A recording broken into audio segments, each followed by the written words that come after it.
Hello, this is Pastor Bob Vale from the LaPorte First United Methodist Church in LaPorte, Indiana. I'm recording for Friday, September the 11th, 2020. And it's a day that we pause to remember the events of the tragedy and the loss of life from 9/11 19 years ago. My, how time flies, doesn't it? We remember and honor 2,996 Americans who lost their lives from the attack from Osama bin Laden and the evil Al-Qaeda men upon America on that fateful day. September 11th is one of our worst days in American history, but it brought out the best in us as Americans. It unified us as a country and showed our charitable instincts, our prayerful unity, and reminded us of what we stood for and continue to stand for as a country. There's a beautiful poem about 9/11 titled, "I Stare in Total Belief" by Vito Fossella. And I think it was written very close to September 11th, a couple days probably after. I stare in total disbelief, heart torn with instant grief. Plumes of black smoke fill the air, marking a building no longer there. I close my eyes, I want to pray, but my mind doesn't know just what to say. Much like Pearl Harbor so many years ago, so many gone with one fatal blow. There are no words to explain, there are no words to ease the pain. To those who gave their lives, mothers, fathers, husbands, and wives, to all whose lives today did cease, your soul find instant peace. We will honor you and the life you gave as a patriot of the land of the free and the home of the brave. Those whose lives were lost on September 11th will remain in our thoughts and prayers forever. So on this Friday, September 11th, we remember those and say thank you for their sacrifice. And you may remember that when all the dust settled, there was a fireman who put an American flag on a heap of rubble and reminded us that the flag is still there. The flag that stands for freedom of religion. I'm a pastor and I don't give you freedom of religion. That comes to us at a cost of the United States military fighting for us and defending us and all of us. Freedom of the press. The reporter doesn't give us freedom of press. It's the soldier who serves around the world, men and women. Freedom of speech. It's not the politician that gives us freedom of speech. It's the soldier who stands for this flag and honors it with reveille in the morning and taps in the evening. And it's a great pride for them. There's a couple of quotes that I want to mention to you. Stanley Paramount, who was a survivor who escaped at the last minute out of Tower Number 2, said this, "I still have the shoes I wore that day. The soles are melted and they're caked in ash. I keep them in a shoebox with the word deliverance written around it. They're kind of my ark, a reminder of God's presence and the life I owe to Him." There's so many who survived that, who thank the Lord for saving them. Jeff Parness is another of the survivors of 9/11 in New York and said, when Americans lend a hand to one another, nothing is impossible. We're not about what happened on 9/11. We're about what happened on 9/12. And that is true. And if you remember the days and weeks that followed, we began to mourn our losses. We began to collectively pray as a nation. We began to clean up. We began to learn the stories of the brave actions of those who lost their lives, the many firemen, police officers who went running up the towers when others were running away. We began to send in money for the families who lost loved ones. Our American charity and generosity was unmatched at that time. If you were a young person or older, you will never forget the events of 9/11, the pictures, the TV news clips. It was our generation's Pearl Harbor, a day that will live in infamy in our generation. A day we honor even today, 19 years later, and remember those who lost their lives. Every 9/11, we both cry, remember, and celebrate at the same time.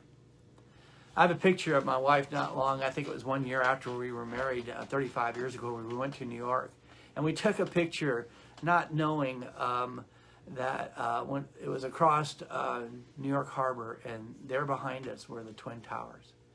And we have that on our wall at home as a memory of what was once there and is now gone. And do you remember where you were? You were first told of the events of 9/11. It's one of those situations where we kind of know where we're at. It's frozen in time. I was in my office at the church I served as a youth pastor. The senior pastor came into my office and looked at me and said the biblical words, wars and rumors of wars, because he knew what was going to be happening. And then we all went in collectively as a church staff and watched it on a small television set that morning as everything began at 8:46 a.m. with the planes crashing into the Twin Towers, the Pentagon, and a remote field in Pennsylvania. We were all shocked by the events of that day, but we will not forget. We will not thank those patriots. In fact, the president asked us to remember and call it Patriots Day and have our flags at half-mast that particular day.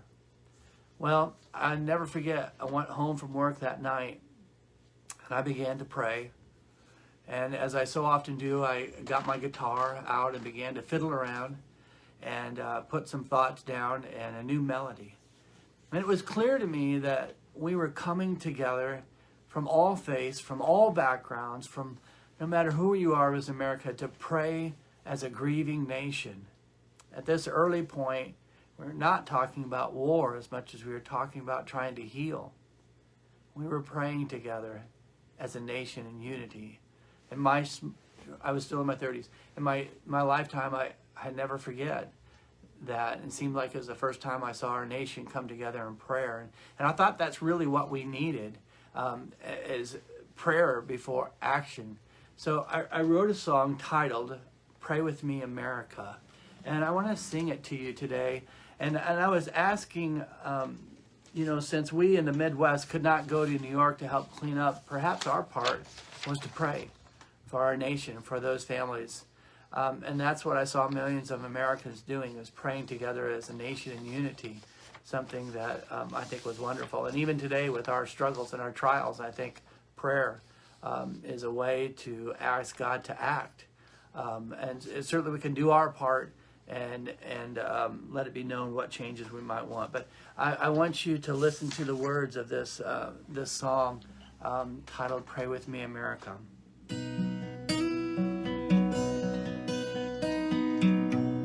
Won't you pray with me, America, and talk to God somehow? If we're humble and we seek His face, then He will hear us now. Will you care? Will you weep? Will you pray for our country now? That God would come and heal our broken hearts. And as we cry, as we mourn, will you join in and pray with us? That God would heal our souls and bless our land. Some of you, as I sing this song, may remember these events that were happening. Oh, beautiful, for spacious skies, for amber waves of grain, for purple mountain majesties above the fruited plains. America, America, God shed His grace on thee and crowned thy good with brotherhood, from sea to shining sea. So I ask the question, won't you pray with me, America? Let's talk to God somehow. And if we're humble and we seek His face, then He will hear us now. Will you care? Will you weep? Will you pray for our country now? That God would come and heal our broken hearts. And as we cry, as we mourn, will you join in and pray with us? That God would heal our souls and bless our land. Glory, glory, hallelujah. Glory, glory, hallelujah. Glory, glory, hallelujah. His truth is marching on. So won't you pray with me, America? Let's talk to God somehow.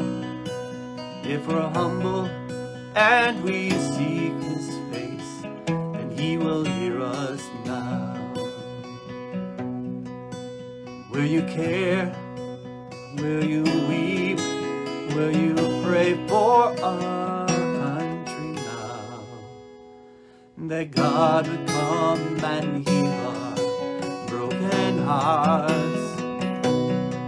And as we cry, as we mourn, will you join in and pray with us? And that God would heal our souls and bless our land.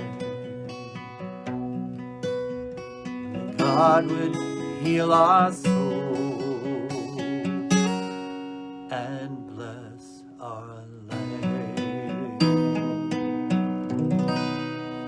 So on this day, September 11th, 2020, 19 years later, let us never forget the sacrifice of 2,996. May God bless those families, even yet today, who lost loved ones. And may God bless America. Thank you very much. Have a great day.